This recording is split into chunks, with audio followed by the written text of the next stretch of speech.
Hi friends, అందరూ ఎలా ఉన్నారు? ఈరోజు మనం కీరాతో షరారాస్ అయితే ప్రిపేర్ చేసుకుందాం. దానికోసం బాదం పప్పులు ఒక 30 వరకు తీసుకొని నానబెట్టుకొని తొక్క తీసుకొని కీరా కూడా తీసుకొని దాన్ని ఒక తొక్కని పీల్ చేసుకోవాలి. పీల్ చేసుకున్న దాన్ని ఒక చక్రాల్లాగా కోసుకోవాలి. కోసుకున్న వాటికి పైన మనము వేయడానికి గాను మ్యాంగోని తీసుకుంటాము. మ్యాంగో అండ్ బాదాము కలిపి 2 మ్యాంగో జ్యూస్ని అండ్ బాదాంని మిక్సీ జార్లో వేసి మిక్సీ చేసుకుంటాము.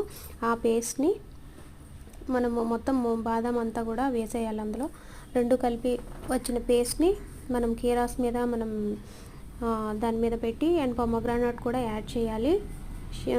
కీరా షరారాస్ స్పూన్తో ఒక్కొక్కటి చక్రాల మీద వేసి దాని మీద దానిమ్మ గింజలు పెట్టుకొని అన్నీ ఒకేసారి పెట్టుకున్నాక సర్వ్ చేసుకోవడమే.